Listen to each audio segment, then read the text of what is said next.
Are you spending a lot of time and getting burnt out trying to get more commercial cleaning clients just by going out there and trying to do sales and trying to get them to choose you? Well, in this video, you're gonna get the 3 key lead gen and sales essentials that you must know in order to get more commercial cleaning clients to choose you. And each of these, by the way, comes straight out of commercial cleaning owners who talk to me and are struggling with getting more clients. And so each of these keys directly address something that most owners are doing wrong, and I want you to not have to make those mistakes. So by the end of this video, you're gonna know what you need to do, what you need to change, possibly inside of your approach with growing your commercial cleaning company. Now, to be clear, these tactics we're about to go over, they're not things like show up higher on Google, use this specific call service over here. This is actually stuff that you can do, or your team can do, or your salespeople can do to do this themselves. Because at a fundamental level, if we don't get these down, it doesn't matter how many leads come to us. We need to know how best to handle them. And yes, this will apply as well to lead generation too. But first, before we dive in, if you don't know who I am, my name is Matt. I'm a 7-figure commercial cleaning CEO. We scaled from 0, complete scratch, to 7 figures in less than 5 years. And ultimately, we set our company to run on as little as 5 hours a week of my effort. And so we're very thankful to God, and we feel very blessed to have had that opportunity. That's why I love to make these videos and help you get on the path, the same path that I wound up on, and skip a lot of the mistakes that I made. All right, so let's dive in. And this first one's gonna sound very basic, but we're gonna dig into it. We're gonna call this proper warm up. And this is going to apply to our lead generation efforts. And I'm going to use an example here that's going to better show you this. So there's a phenomenon in physics called thermal shock. If you've ever heard, if you haven't, don't try this at home, but if you take a piece of glass, like a pitcher or a cup or something that you normally use around the house, and you have it put in the refrigerator or the freezer for a while, and then you go put it in hot water, what happens to that glass? It explodes. It falls apart, it breaks, and it doesn't work anymore. It's destroyed. And that thermal shock is ultimately what I see a lot of commercial cleaning owners doing out there, and why they don't feel like they feel like the leads are broken. They feel like they're not being chosen. And I'm gonna show you 2 different things why. This first one here is going to be just a simple matrix. This first axis is gonna be for time. This top one is going to be for tactic. And the top of the arrow, we're going to label as right, not just directionally right. And then the other end of the arrow, we're gonna label as wrong, which is the opposite of right. And so when we fill out this matrix, you're gonna see what happens. All right, so what we see here is a mix of different scenarios. And you'll see here we have right tactic, right time, right tactic, wrong time, and so on, all the way to where we have wrong tactic, wrong time. I'll show you in just a moment another framework on how to see what the right time looks like, and so you can choose which tactics to use. But you've got to understand these are the 4 things that are happening that are causing the warm-up to not work or causing thermal shock to the situation that you're in. And the vast majority of the time where I see most owners is they're choosing tactics that they find online. And obviously we have tons of tactics on this channel, but they're choosing the wrong time to do those specific tactics. And I see a mix as well of people just doing stuff that maybe works for other industries like McDonald's, like billboards, for example, and it's just not gonna be a good thing to do at all. Or even they know when they should be doing something,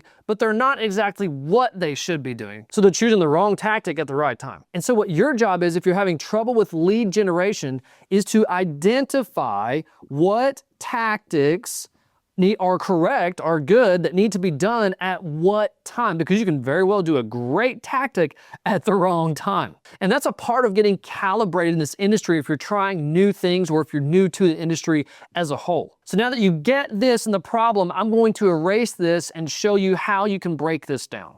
In the commercial cleaning industry, all janitorial sales and the completion of the sales from start to finish typically fall within 4 different phases. During this first phase is what we like to call find. The second phase is what we call activate.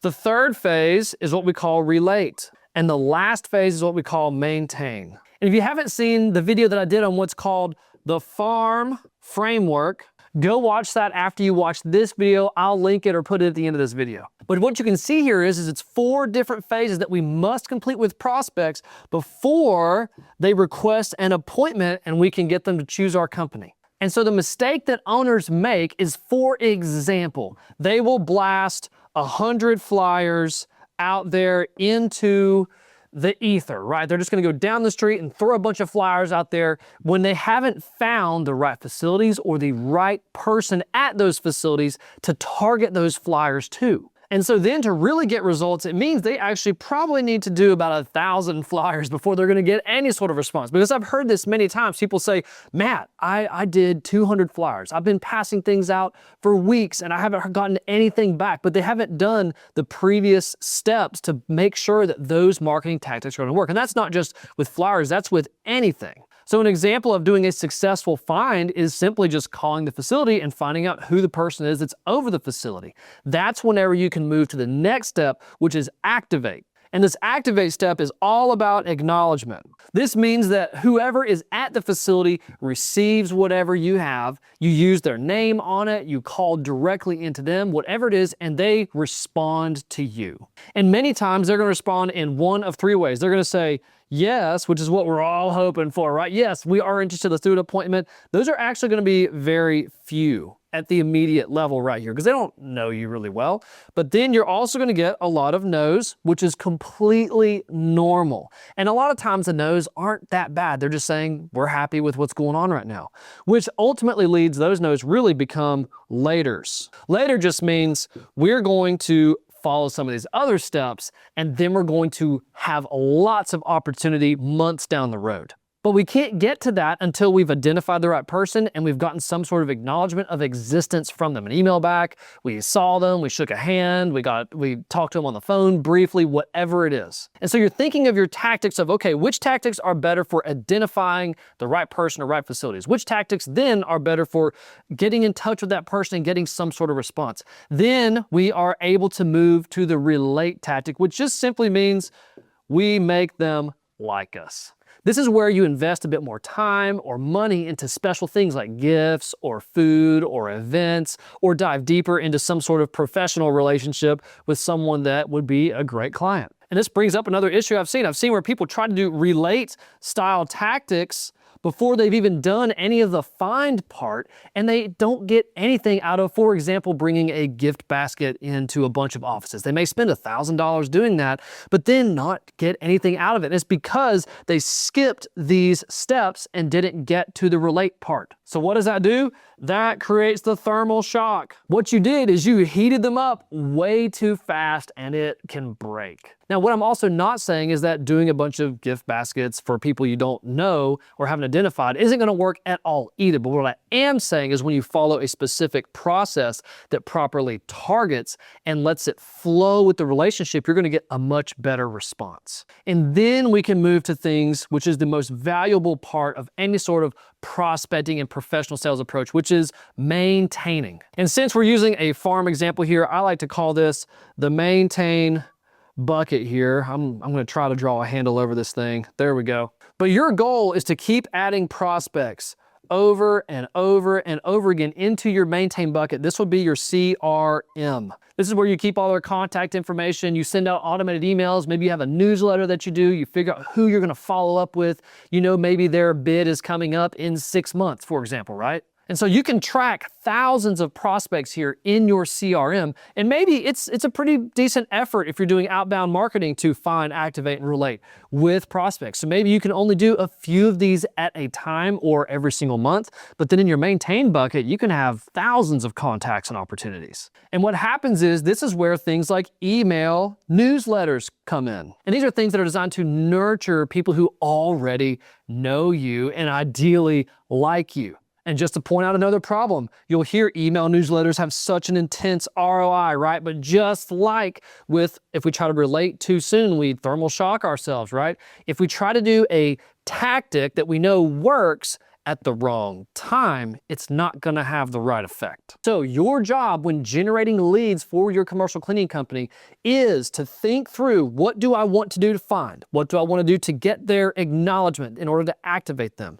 What am I gonna do to make them like me or like us? And then how are we going to stay in touch with them just once a month, once a quarter, in mass through updates? It's very easy. And I'm sure you might be doing some great tactics now. Just make sure you sort them in the right place and go for it. All right, I'm gonna erase this and we're gonna move to number 2. Before jumping to number 2, I hope you can see through the farm framework how it warms people up for different tactics and different phases so that you don't end up shattering the glass. Okay, so number 2 is also gonna be proper proposals. And what I mean by proper proposals is not the actual proposal document yet. What I do mean is something more like we see in dating and marriage. I'm sure you have a friend, and I know that I have some friends who get hopelessly romantic. And ultimately what that looks like is they're moving too fast, too soon. So for example, not saying that I'm a guru with dating advice or anything like that, but I have a friend who likes somebody and she wasn't quite as interested in him. And so what I was telling him to do is actually to invite her to something that's a bit more neutral, right? Like go to something on campus together. He's a friend that's in college. Go to an event, go to something with another group of people.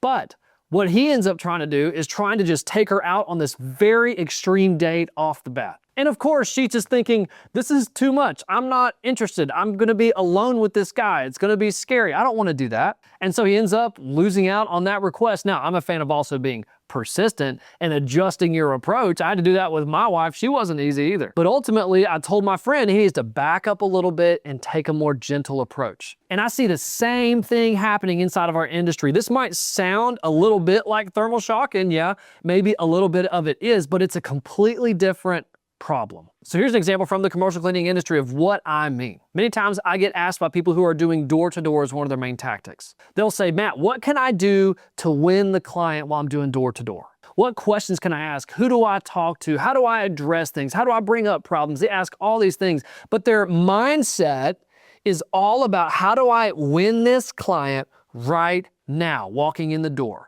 And that immediately takes me to they're thinking too fast, too soon. They're being a hopeless romantic. You have to know the steps that lead to the ring one day and the wedding vows one day, but you don't want to jump there too quick. And what I call this is CTA sequence. Essentially what this is asking for the right next step with the prospect. So for example, if you're doing door to door, the right next step is, can I even talk to you? And then if you are able to talk with a gatekeeper or whoever's there, then it's all about getting permission to discuss with the person that you do need to talk to. And after you do get permission, it's all about figuring out when and where and how is best. And of course, what you're gonna say a little bit. But when you do talk with them, it's all about getting, again, permission, but this time to stay in touch. And of course, you can give them some information and they might reach out to you sooner, hopefully, right? You don't gotta follow up for very long, but you're not trying to close them then and there. They're busy. If they like what's going on and they don't have any problems, you might be able to try to uncover some things, but you don't wanna come across like a weasel. You wanna come across like someone they can trust. And then during your follow-up, that's whenever you're letting them know if they have any troubles or want any additional information. That's when you're talking about setting an appointment. And then from that appointment, and actually during it, I want to develop cooperation for the quote. This just means that whenever we meet to discuss the proposal, or if we have to send it via email, I really don't like to send them just email and hope for the best, right? I like to stay in control as much as I can. But if we, no matter what method we're using, we want to develop cooperation so they give us feedback, and we want to work out a deal together that solves the problem in their facility. I don't want them to just look at my proposal and think it's a one and done. And then we want to win the deal. So I hope that you can see that wherever someone drops in at, now if they come in from a warm lead, right, you're gonna skip by a lot of this, right? You're gonna go straight to the appointment and from there. But what you want to do is match wherever the relationship is at, wherever they need to be warmed up from, right, from your marketing and following that farm framework, and process them through the proper CTA sequence. CTA, by the way, just stands for call to action. What are you asking them to do next? And so if you're just walking in the door and just throwing brochures out and trying to win deals then and there, it's gonna be quite difficult. Now, is it impossible? No, absolutely not. Just set your expectations for, if you can quickly move them through the proper CTAs depending on the scenario, then do that, absolutely. But it's more important for you to understand what it takes for someone to say yes in the janitorial space. That way you don't get frustrated and you keep taking actions that ultimately build your business instead of stopping and calling it quits. And now number 3 is a key that if it's not done,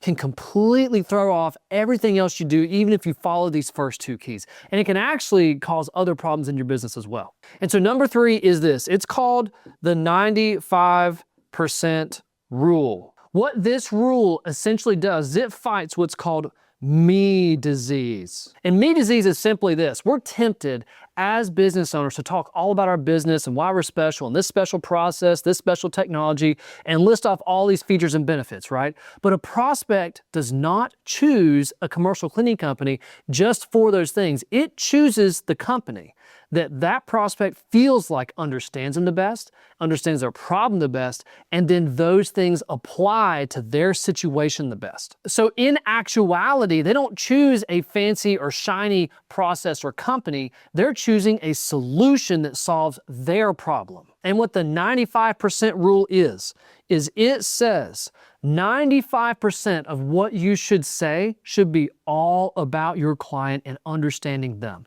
It should be questions to dig in deeper on their problems and their pain or their situation.